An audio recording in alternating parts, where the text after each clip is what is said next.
ma idwaro. Mana kaka Abraham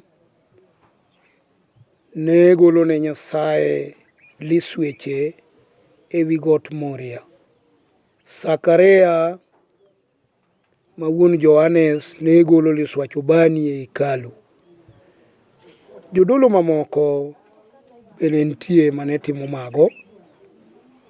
Ka emwayude puonj ka Abraham ne Nyasaye okono nodhi ogol liswa kosechiwo ne wuoyi ma nyinge Isaka. Okawo Isaka nodhi golo go liswa e wi got.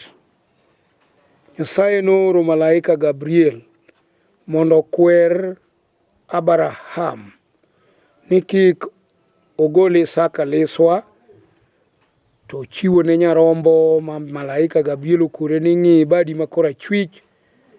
Nonwang'o rombo manogolo go liswa ne Nyasaye. Puonjowa wan nyikwa Abraham ni ka wagolo sawo moro kata lemo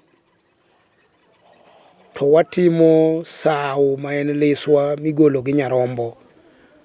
Inyalo chiwo kata dhiang', inyalo chiwo ka lweti tin, inyalo yang'o kata gweno moro titimo go sawo. Mikwayo go Nyasaye mondo oyawni yoreni momoko kata weche matek mantie, kendo Nyasaye mondo ogwedhi, oyawni, omiyi mich mabeyo. Mano e tiend sawo. Sawo en mich manochakore kuom kwerewa. Ok ni kwatimo sawo to watimo misa kende. Misa en ka Yesu osebiro mo ogolore liswa e wi musalaba kogure, koro nochiwo ringre gi rembe mondo mi ogol liswa gi jodolo mag Eklesia Nyasaye. Ma e ngech sawo mamiyo kata kigolo nyathi manotimo aksio e mesa, koro nyaka otim sawo ma Bikira Maria gwedhego koa e mesano. Mano e ngech sawo. Aparo ni en machiek kamano e kaka ngech sawo chalo. Koro ka Nyasaye mor gi sapino, ibiro winjo kokawo kendo ji obedo ka ni e sapino kamor. Koro kiloso sawo ok ibed gi duol moro marach mong'akore, kata ka ng'ato oketho gimoro e sapino, in iling' aling'a mondo mi sapino kik kethre. Sewni ng'eny. Wan gi sawo mar Bikira Maria Mtakatifu mitimo gi musuma mabulu. Nitie sawo mar Bikira Maria Mtakatifu mitimo gi musuma marachar. Nitie sawo ma itimo go kaka na Abraham otimo, iluonge ni sawo mak Abraham. Nitie sawo mitimo maka Joseph Mtakatifu, mikwayo go Joseph kaka jarit Eklesia kendo si joudi duto kendo ber dala, mondo mi oritwa Eklesia maber, mondo mi orit miyowa kuonde ma wadakie wadag maber, mondo mi tije ma wadwaro owuonwa gi Nyasaye mondo mi wayud tijewago e yo maber.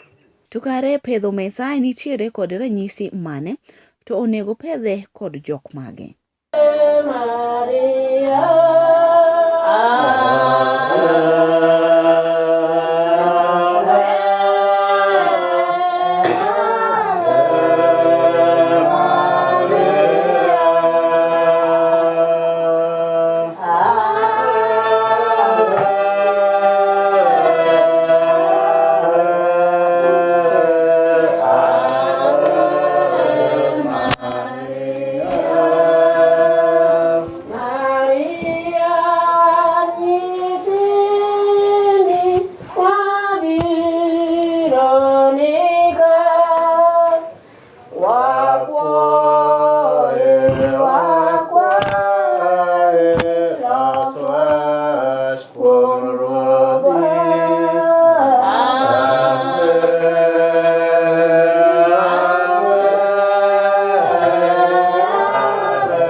wanie od Bikira Maria mar ariyo kwa e Ligala.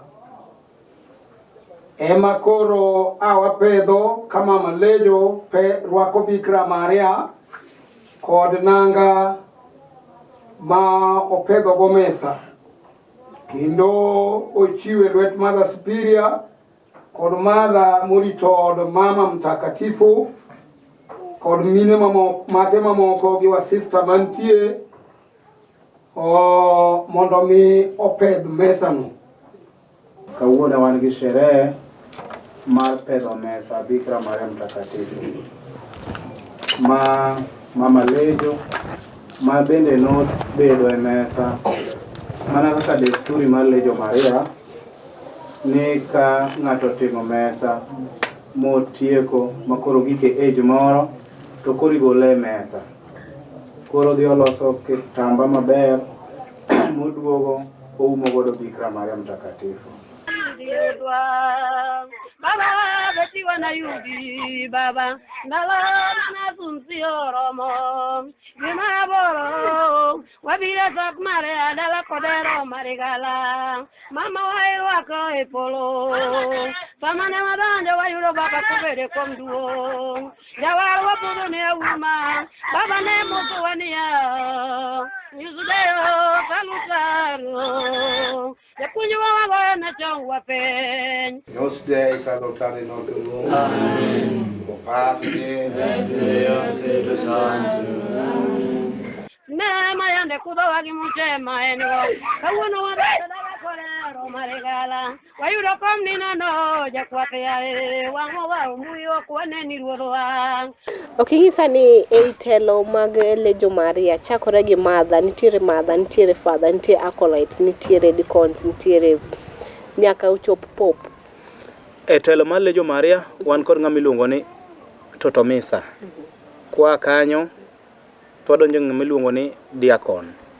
Kwa kanyo twadonjo ng'ama iluongo ni padri. Kwa kanyo twadonjo ng'ama iluongo ni bishop. Kwa kanyo twachopo ir ng'ama iluongo ni archbishop. Kwa archbishop wadong ng'ama iluongo ni cardinal. E cardinal kanyo kwae twachopo ir ng'ama iluongo ni pope. Makoro rito ji. To ineno nade kendisni machelo mantiere gi kikopogore kod Lejo Maria yudo ka nyaka mine omi telo mag chopo wi altar. Ang'o miyo mine ok omi thuolo e Lejo Maria mar chopo wi altar? Mine omi thuolo. Nitie age momi thuolo. Kuom ranyisi wan kod joma iluongo ni mothers. Mother en ng'ama oyudo gimiluongo ni sacration. Omiye mo mtakatifu kuome mantie gik monyalo mulo. Nikech gigewa mag dolo ok oyiene jakristo mulo ng'ama ok owir. Mano chik. Koro nitie iga ma ka ng'ato chope tiwire Mother. Koro kanyo en ng'ama nyalo dhi ewi altar nikech osewe ai dala. Idholuo wacho ne oae dala. Oae ria. Koro ng'ata ainano ok onyal bleed mondo mi ochafwa kama ler. Konywa baba konywa kawuono ni Maria mama oganda lojo pogore tirango aya ondiek majange mokayo rombe ng'amo chokwa kendo mama ndalo mar giko to koro romo sigand wadwa chalo gi sigand Paulo gi Petrus. E sama waloseni kata e kinde gi eki ma bende wagole sigande e Lejo Maria of African Church, kanisa mar Lejo Maria opogore nyadiriyo. To kata kamano ne ok olerno mathoth e wi pogruok noero ma bende nitiere e kind kanisa noero. Kipimna ang'o ma pogruok mane ma bende ne obedo to nobedo higa mane to ang'o ma nokele momiyo tinde Lejo barore injo ka ng'ato ng'isi ni ati an alemo god kwer to an ajasiaya. Gimomiyo e pogruok mar Lejo en gima deep. Anyalo wacho gi kisungu ni it is beyond my reach. But anyalo wacho just a clip. One, Ruodhwa Mesias owuon ema nowacho ni Lejo ni nong'inyre matindo. Mano dhoge. Koro gima nomiyo owacho ma en owuon kaka Nyasaye owuon nong'eyo. To bende bed king'eyo ni kata mane Catholic no opogore. Koro miyo pogruok mar Lejo wan korka korwa ok wakayo gima lich ahinya. nikech kata ka lejo opogore to pod gin mana jolejo. To jolejo go bende they do believe ni chieng' moro ginichak gichokre kendo maonge ng'ama oruwenyo kata diwa kata achiel. Nyiso ni en pogruok moro mar wakati but ok obidumu milele. Nyasaye no wuon nowacho ni lejo nopogre to noduogore u lejo. Koro pogruok nitiere to riwruok ne ber we are expecting. Sooner or later lejo biro riwore. To kare en ang'o minyalo weyo godo oganda jolejo Maria kod ma ok oganda jolejo Maria? Wan jo Kristo. To jo Kristo nyaka bed johera. Nikech Kristo en hera. Sigand wadwa chalo gi sigand Paulo gi Petrus gi Paulo yudo warruok ka Yesu sekode. Koro wacho ne Petro kaya nalo Petro kabedi ni ng'ama oneno Yesu in mani chiemo gi ruodhwa wuotho kode tong'ne wabedi yae Petro yawuotwa ok donyombo niwa ok donyuom amalo wadi walam Nyasaye Petro wan bende chieng' moro biro ng'ewa ka jolejo Maria jogi nowachna ni ae jolejo unu joma noneno ulo Nyasaye nokudhou nigi yawe tong'de wabedu ni jolejo ewalemo makata macho wanyono koda tiendwa piny wadundo kumayo meng'wana Nyasaye. To bende napenjo ni jowa matindo ma bende dwaro donjo e lejo Maria gin gi lo bang' ng'awa ka koro headquarter gin ariyo to kamae e kaka ne oduoka. Ng'ato ka ng'ato olam Nyasache. Kaka Nyasaye nowaro ng'ato. Ng'eni jolejo Maria gin over million. Ting'eni over million gi. Ka iluongo gi keto gi pango gi e line, ng'ato biro ng'isi kaka obiro e lejo ka. Koro kaka ne ng'ato biro sida mare manokele lejo. Koro kik gidonjre weche mang'eny. Gilam Nyasaye to mana gadiera. Owinjore. Nikech Nyasaye toko ohero pogruok. Pogruok Nyasaye no bowacho ni pogruok to maru. To nikech ing'eyo ni gombo mar dhano kata mana e tijwa mar dolo ka nitie joma dhi kuom gombo. To Nyasaye ok oyierogi. Koro miyo kae ni tich Nyasaye no to nyalo bage kendo ji nyalo pogore e lwete. Nikech no gombo tich Nyasaye to Nyasaye no ok oyiere. E dolo iyiero ji. Iwacho ni e kat kaisi wacho ni ji duto ginyalo yudo ordin ni ooyo. Ji duto ok ginyal yudo ordin mak mana jogo ma Nyasaye wuon oyiero. Jodolo gin joka Lawi. Koro miyo wan kaka jolejo Maria nitie joma samoro no dhi e dolo ka ng'ato gombo. Koro ok odhi tiyo tich Nyasaye no gi neema mar Nyasaye. Mane momiyo ang' ni winj ni pogruok owuok. Yes. But jalejo makoro riek to nyaka ong'e kumonego luw.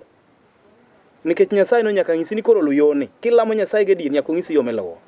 Agoni hero kamano kendo mabe makele giko michero makamaendi na kelo ni siganda oganda lejo Maria Baba Simeo kod Bikira Maria mabene ne wachako pimoni kata chande ageno ni ikwanyo 1 2 3 intiere kod puonjo no ero kokalo kuom jogo eko mabende ne nitiere kinde eko mabende ne oganda Legion Maria ne kokano chakore kod kinde eko mabende ne Baba Simeo ne odonje piny mar Kenya kod kinde eko mabende ne Bikira Maria odonje pacho kaendi.